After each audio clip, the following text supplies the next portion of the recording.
The easiest man to manipulate is not the weakest. It is the man who believes no one can manipulate him. He sees himself as rational, independent, and difficult to deceive. But all someone needs to do is discover what wounds his pride, what awakens his insecurity, or what he is afraid to lose. From that moment on, giving him orders is no longer necessary. All they have to do is press the right button and wait for the reaction. This is one of the most disturbing ideas we can extract from the strategy of Sun Tzu. In battle, knowing your opponent allows you to anticipate his movements. In modern life, the principle remains the same. When your reactions become predictable, someone can learn how to provoke them. If criticism always makes you defend yourself, criticism can be used against you. If silence makes you anxious, someone can withdraw to make you chase them. If you need to be seen as intelligent, all someone has to do is question your intelligence to make you say more than you should. If you are afraid of losing an opportunity, all they need to do is create urgency to make you decide before you think. So answer honestly, how many of your decisions are truly yours? Perhaps more people influence your behavior than you realize, not because they have authority over you, but because they have learned your triggers. One comment changes your mood. One message destroys your concentration. One provocation makes you abandon your calm. One compliment lowers your defenses. One threat of withdrawal makes you accept what, only minutes earlier, you considered unacceptable. None of this looks like a battle, and that is exactly why it works. Sun Tzu understood that strategic victory begins before confrontation. Information, position, preparation, and timing can determine the outcome of a conflict before the first visible move is made. The same principle can be applied to the human mind. A person who does not understand his own vulnerabilities enters every environment, carrying points of access that others may eventually discover. The first battlefield you need to understand is not around you, it is within you. Ask yourself, what does someone have to say to make me angry immediately? What accusation makes me desperate to prove my worth? What kind of rejection makes me abandon my boundaries? What compliment is powerful enough to weaken my judgment? These questions are uncomfortable because they destroy an important illusion: the belief that we are controlled only when someone forces us to do something. In reality, a person can control a situation without directly demanding anything. Imagine someone saying, "I expected more courage from you." Nothing else may be necessary. If your identity depends on appearing courageous, you may do the rest yourself. You may accept an unnecessary risk simply to prove that person wrong. Now imagine another sentence. If you really cared about me, you would do this. The command remains hidden. The weapon is guilt. Or perhaps, you need to decide today. Tomorrow will be too late. Now the weapon is fear. Notice the pattern. The most effective manipulation rarely attacks your reason directly. It changes your emotional state first. Then, it allows you to create a rational explanation for a decision you actually made under pressure. You believe you chose. But fear, ego, guilt, or the need for approval chose first. That is why controlling other people should never be your first concern. You must discover what still controls you. Sun Tzu valued knowledge of the terrain because a commander who does not understand the battlefield can turn strength into disadvantage. Your emotional life has terrain too. There are strong positions and vulnerable positions. Memories, desires, insecurities, and needs can all change the quality of your judgment. Recognizing them does not make you weak.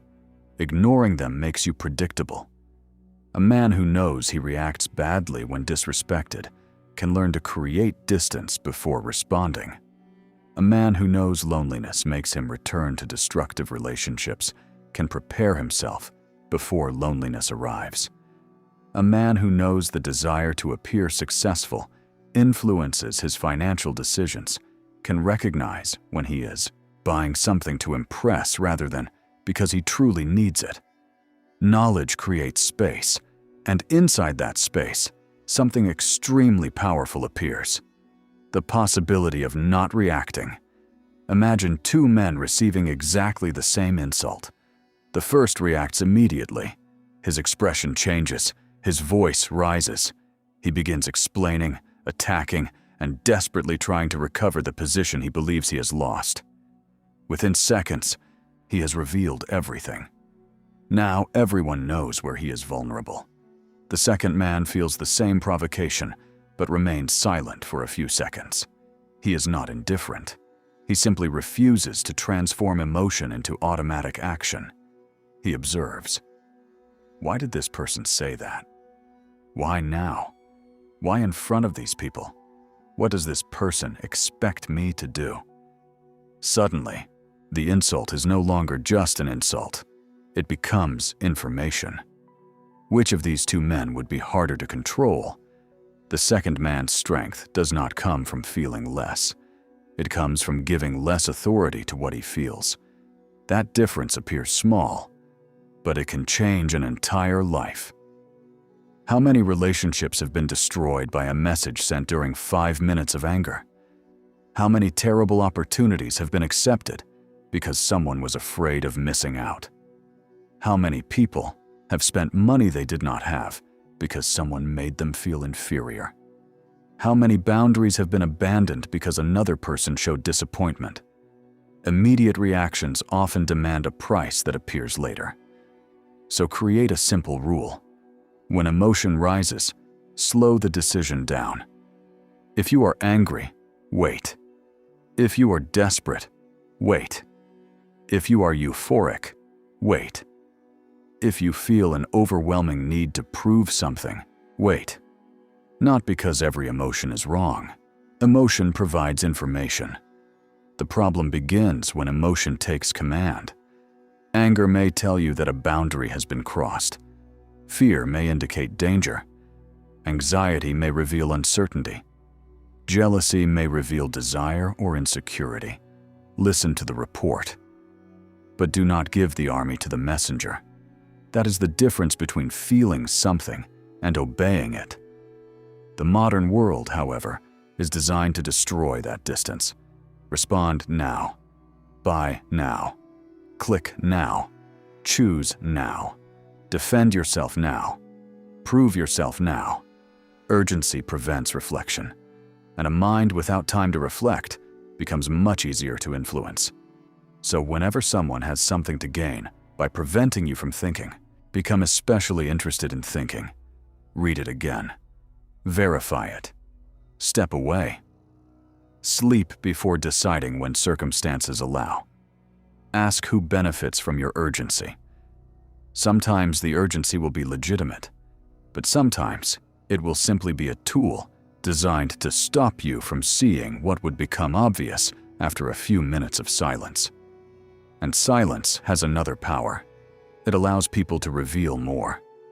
Many people discover a lie and immediately announce that they discovered it.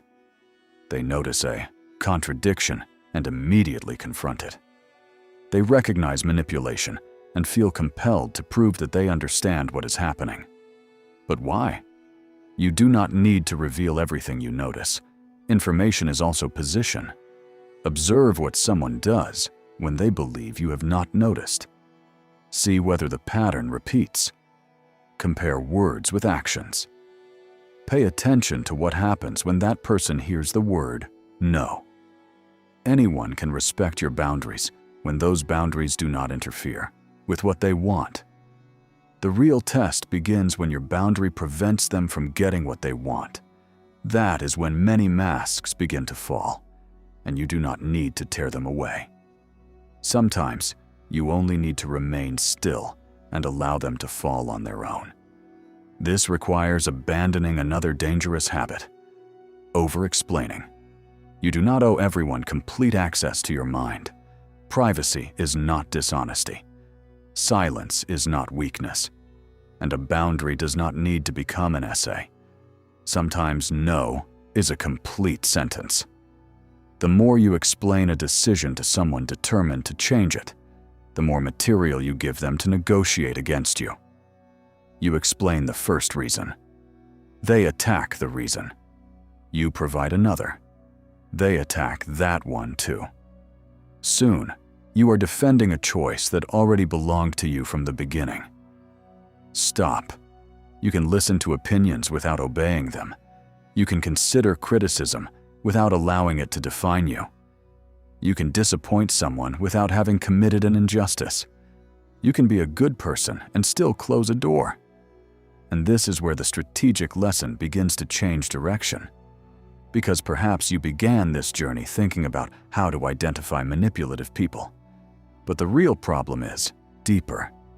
The question is not only, who is trying to control you? The question is, what inside you can still be controlled? As long as you need to prove your strength, someone can provoke you. As long as you desperately need approval, someone can give or withdraw approval to influence you. As long as you cannot tolerate rejection, someone can threaten to leave. As long as your ego needs the final word, someone else can choose your battles for you. And the moment you finally understand this, an uncomfortable truth appears. Maybe freedom does not begin when you learn how to control the game. Maybe it begins when the old buttons stop working. The most dangerous moment is not when someone obviously tries to control you. It is when you begin cooperating with your own manipulation without realizing it. It happens every day. At work, someone questions your competence in front of other people. You feel the impact and immediately begin explaining everything you have done. You speak more than necessary, reveal information nobody requested, and try to recover an image you believe you have lost. In a relationship, someone suddenly becomes distant without explaining why. You notice the silence, feel anxious, and begin searching for answers. You send one message, then another. You ask whether you did something wrong. The person remains distant, and the greater the silence becomes, the greater your need to chase. In another situation, someone tells you that you have changed, that you are cold, distant, selfish. Perhaps the only thing that changed was your ability to say no. But the accusation creates guilt, and you begin abandoning the very boundary you were trying to build. Notice what happened. Nobody had to force you. Pressure found an emotion, and that emotion began working against your own interests. But what would happen if, when someone pressed one of those emotional buttons, you stopped giving them the reaction they expected? This is where strategy becomes deeper. Sun Tzu understood that recognizing patterns allows you to anticipate movement. In everyday life, you must also learn to observe patterns instead of becoming hypnotized by words. Words can change quickly. Patterns are harder to hide. Someone may say they respect you. Watch what happens when you disagree. They may say they want you to succeed. Watch what happens when you begin exceeding expectations. They may say they will always stand beside you. Watch what happens when standing beside you requires sacrifice. They may tell you that you are free to choose. Watch what happens when your choice does not benefit them. Repeated behavior reveals what speeches can conceal. And here is an important rule. Trust should not grow at the speed of words. It should grow at the speed of evidence. You do not need to distrust everyone, but you do not need to give everyone complete access immediately either. Observe. Time reveals a great deal. A person can perform a certain behavior for a few days. Maintaining a mask for months requires much more effort. When frustration, rejection, money, competition, jealousy, or loss of control enters the situation, hidden parts of people begin to appear. So do not rush to decide who someone is. Give time enough space to answer. This principle applies to relationships, friendships, careers, and money. Imagine someone presenting you with an extraordinary opportunity. The promise sounds perfect. Fast profit, minimal risk, an opportunity available for only a few hours. Other people are already joining. You suddenly feel that you might be left behind. At that moment, the problem may not be the opportunity itself. The problem may be the mental state in which they want you to evaluate it. Fear of missing out, urgency, greed, comparison. Now ask different questions. How does this actually work? Who benefits if I accept? What does this person lose if I refuse? What are the risks? Why do I need to decide so quickly? What information is missing? These questions break the spell because they separate the story from the structure. And this applies to much more than money. When someone says, "If you loved me, you would do this." Separate the story from the structure. The story speaks about love. The structure may be pressure. When someone says, "After everything I've done for you," the story speaks about gratitude. The structure may be trying to transform gratitude into permanent debt. When someone says, "Everyone agrees with me," the story speaks about consensus. The structure may be using your fear of exclusion. Do not judge only the words. Observe their function. What is this sentence trying to make me feel and do? That question changes everything, because you stop asking only, "Is this true?" and begin asking, "What behavior is this message trying to produce in me?" But there is another trap that is even harder to recognize. Sometimes you remain in a bad situation not because someone is directly manipulating you, but because your past is manipulating your future. You have already invested years in that relationship. You have already invested money in that project. You have already sacrificed too much for that career. You have already given that person countless chances. So you think, "I can't walk away now." And you continue. Another month. More money. More energy. Another chance. Another year.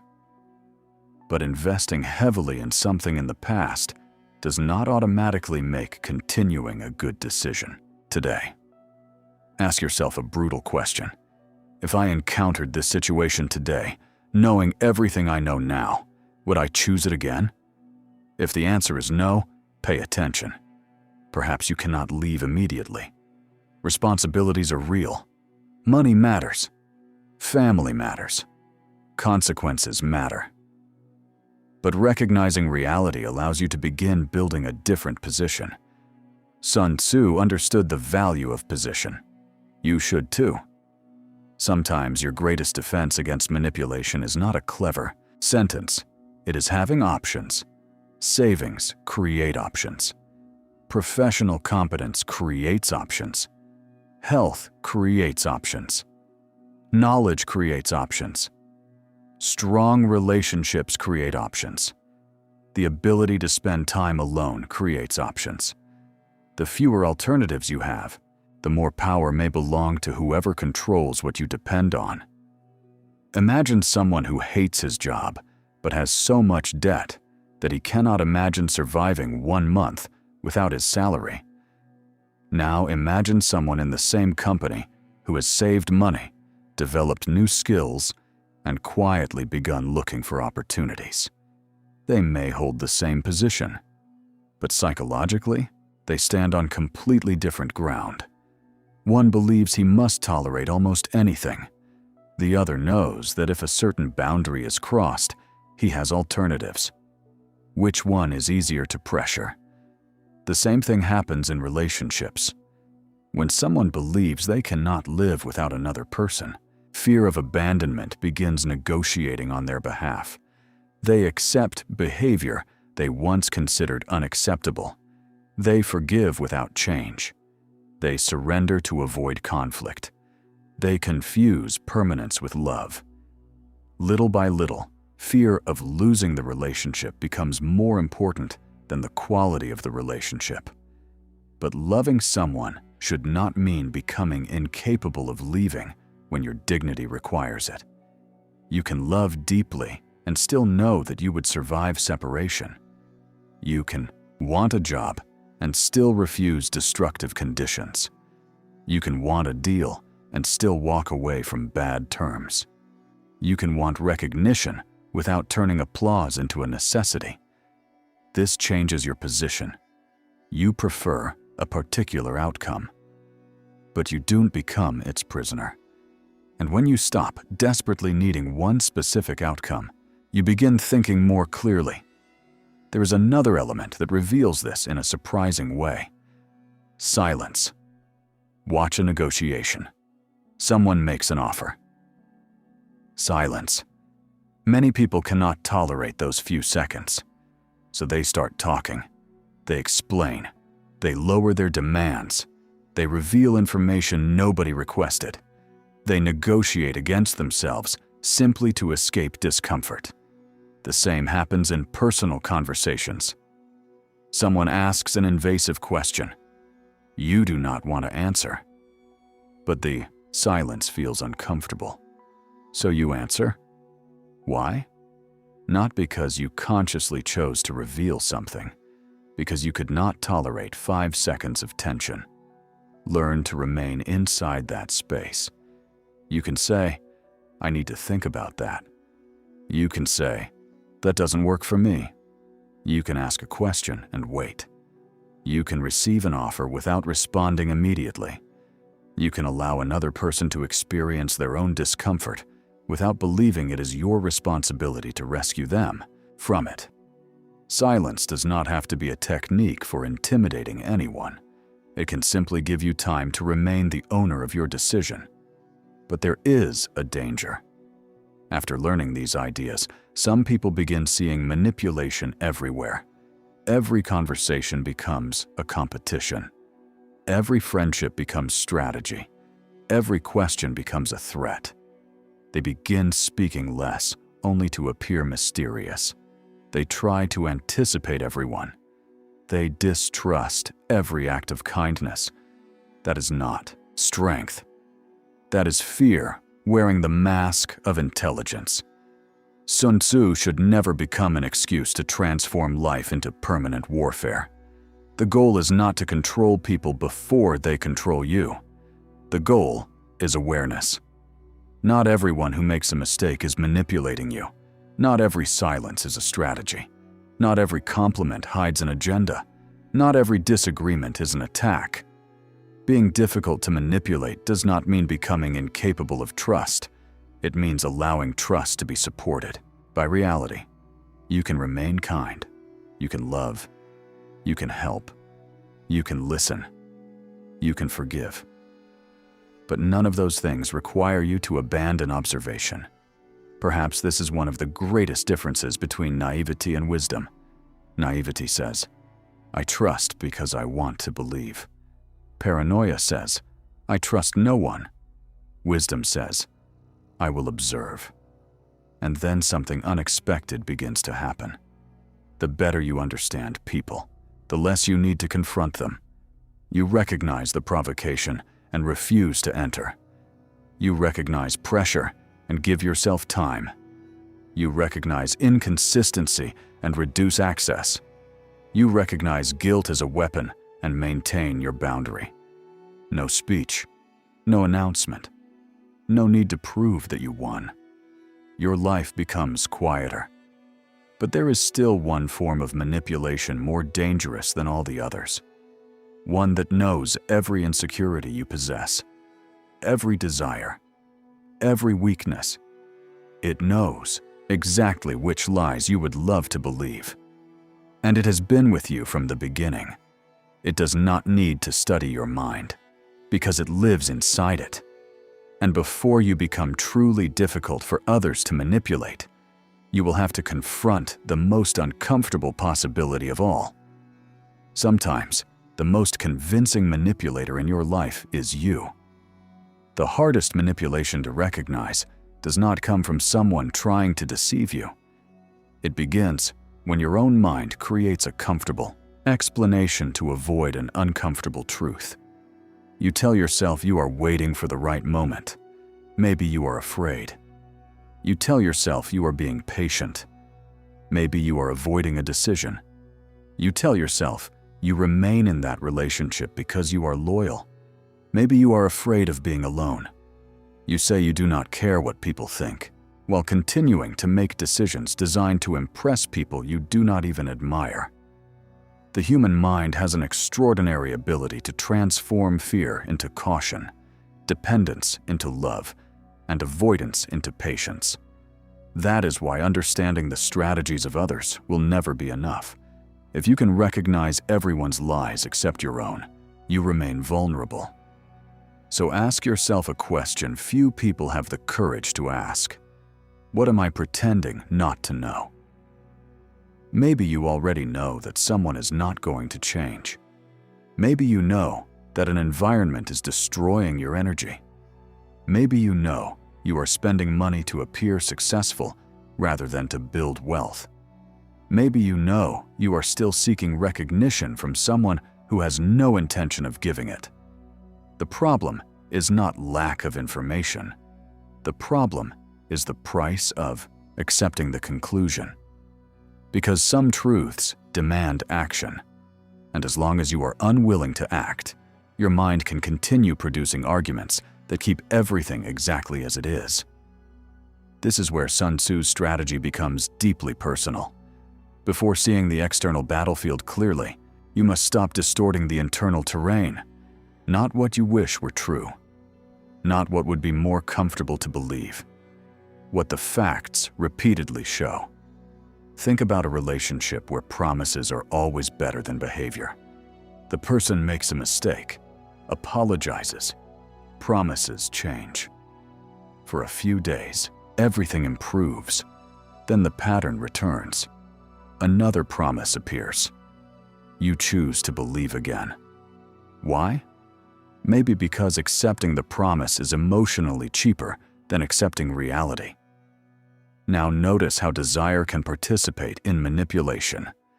A financial scam works better when it finds someone desperate for fast money. A false promise of love becomes stronger when it finds someone desperate for affection. Flattery becomes more effective when it finds someone who needs admiration. Provocation becomes more effective when it finds someone who needs to prove strength. The manipulator provides the story, but sometimes part of you was already waiting to believe it. And what if the thing you desire most is exactly the door through which someone can enter? That question changes your position, because now you are not only observing who is trying to influence you, you are observing what inside you wants to be convinced. You want money? Fine. Do not allow the desire for money to make you blind to risk. You want love? Human. But do not transform the desire for love into permission for disrespect. You want recognition? Natural. But do not exchange your principles for applause. Desire is not weakness. Desperation is what turns desire into vulnerability. A strategically strong person does not need to stop wanting things. He needs to learn how to want without becoming enslaved by the outcome. You can deeply desire an opportunity and still reject it when the conditions are wrong. You can love someone and still leave when staying requires the destruction of your dignity. You can want success without accepting every possible price for achieving it. This freedom grows from something most people underestimate: options. The person with only one possible exit can be pressured easily. The person who creates alternatives gains space to decide.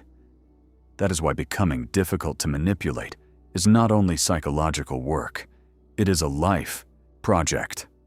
Build financial reserves, develop valuable skills, take care of your body, learn useful things, strengthen healthy relationships, learn to spend time alone, reduce unnecessary dependencies. The more capable you become of rebuilding your own life, the less power the fear of losing something will have over your decisions. But what is your greatest dependency today? Money? A person? A job? Approval? Status? Belonging? Do not answer too quickly. The most important answer may be the one you least want to admit. Because whatever you believe you cannot lose may eventually determine what you are willing to tolerate. This is why people remain in environments they hate, accept humiliation, abandon principles, remain silent when they should. Speak. Speak when they should remain silent. Not necessarily because they are weak, because they believe they have no alternative. Creating options changes the structure of the game. Imagine someone with a difficult job, heavy debt, and no savings. Now imagine someone in exactly the same job who has saved money, developed another skill, and quietly built professional connections. The boss may be the same, the salary may be the same, the pressure may be the same. But those two men do not occupy the same position. One thinks, I cannot lose this. The other thinks, I prefer to stay, but I can leave if necessary. That invisible difference changes posture, negotiation, and boundaries. The same principle applies emotionally. When you believe you need a particular person to be whole, every threat of withdrawal becomes powerful. When you learn that you can love someone without depending on that person for your identity, love stops becoming a prison. That does not mean becoming cold. It means affection and submission are no longer the same thing. But be careful. After learning this, you may fall into another extreme. You may begin believing strength means never needing anyone, never trusting, never showing vulnerability. That is another prison. If one betrayal makes you distrust everyone, the person who betrayed you still influences your life. If one destructive relationship makes you incapable of intimacy, the relationship may have ended, but its power remains. So what is the true victory? Closing every door? Or learning which doors should be opened? Being impossible to manipulate does not mean building a fortress where nobody can enter. It means having doors and consciously deciding who receives the keys. You can trust without becoming naive. You can forgive without automatically restoring the same level of access. You can understand someone without accepting their behavior. You can love and still establish boundaries. That combination is far more powerful than simply becoming cold, and it requires one ability that must be trained before major crises arrive. You must practice discomfort.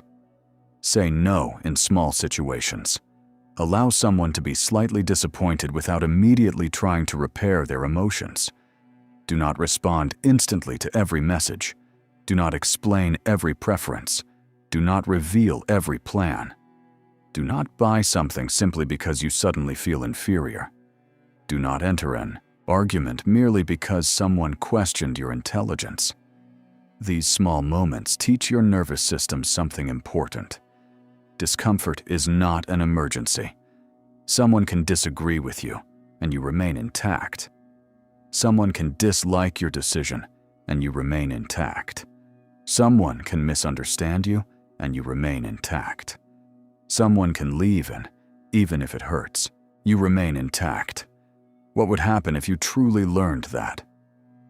Many of the old tools of control would begin losing their power. The threat of rejection would become weaker. Provocation would find less ego. Guilt would encounter boundaries. Flattery would encounter awareness. Urgency would encounter patience. And then something interesting would happen. People accustomed to your old reactions would notice the change. They may increase the pressure. You stop arguing. They provoke harder. You begin saying no. They insist more. You create distance. Suddenly, they become extremely kind. You stop seeking approval. They withdraw approval to see whether you will return. This moment matters.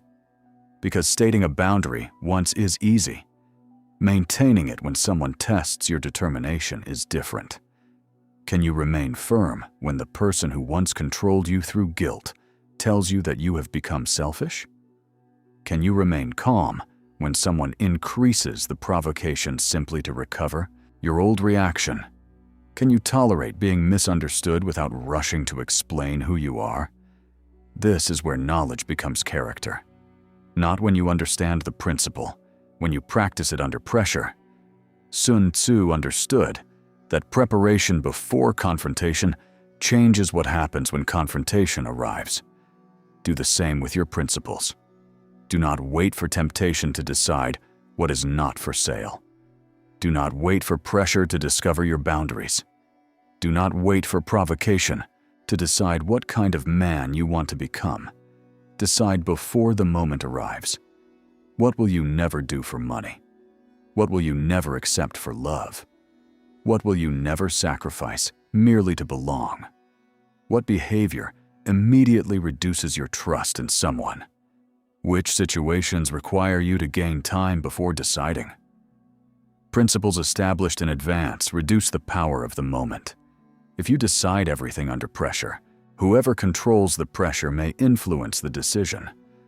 But when certain boundaries have already been established, some negotiations simply stop existing.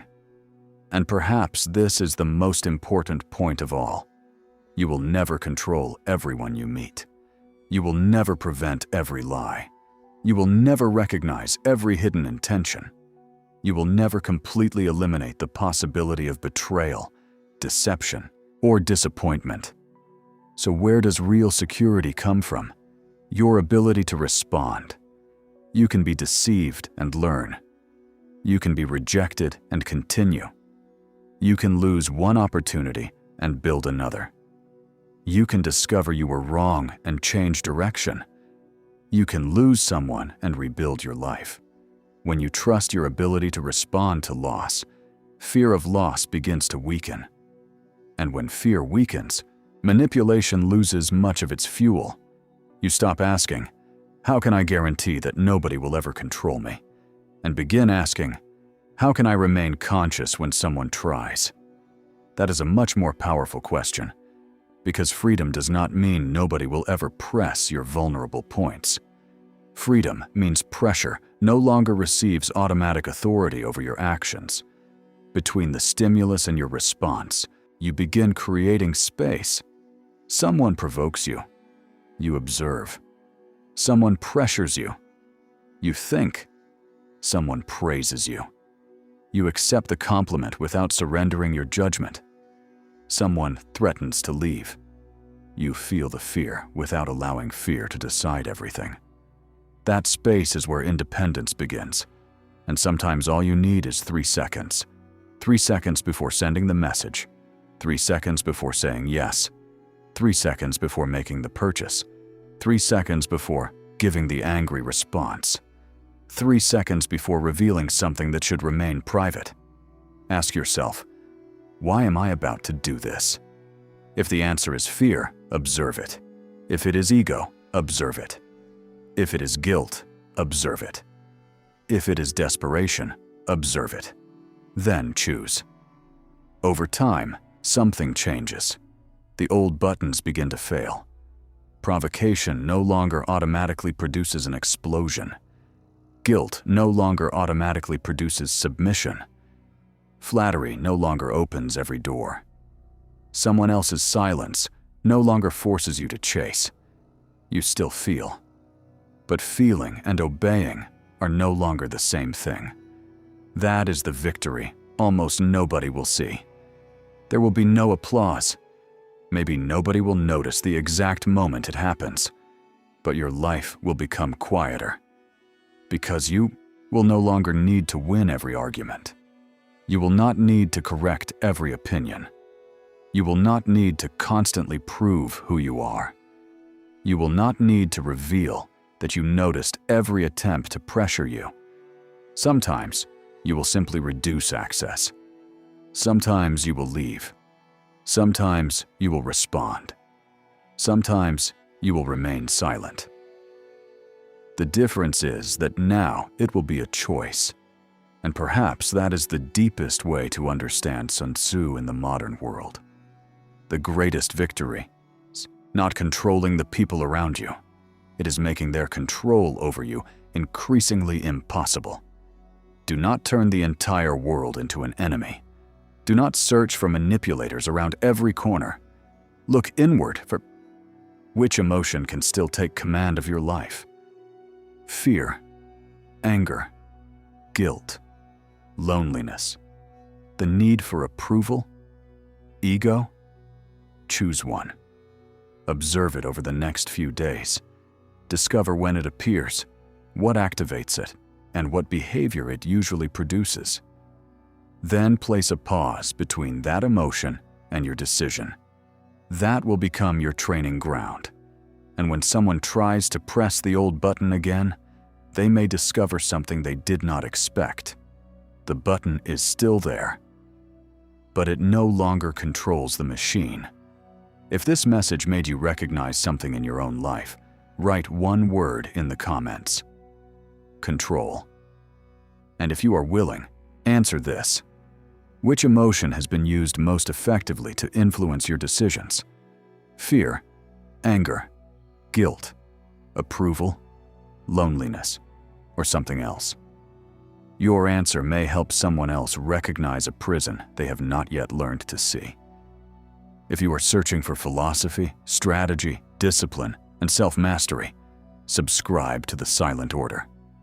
Here, the lessons of Sun Tzu, Miyamoto Musashi, Marcus Aurelius, Carl Jung, and other great minds are not meant only to be admired.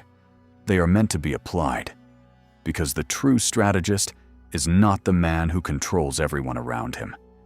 He is the man who understands his own mind so deeply that no one can easily govern it for him. And before you leave, answer one final question. What button does someone still need to press to make you stop being the person you decided to become?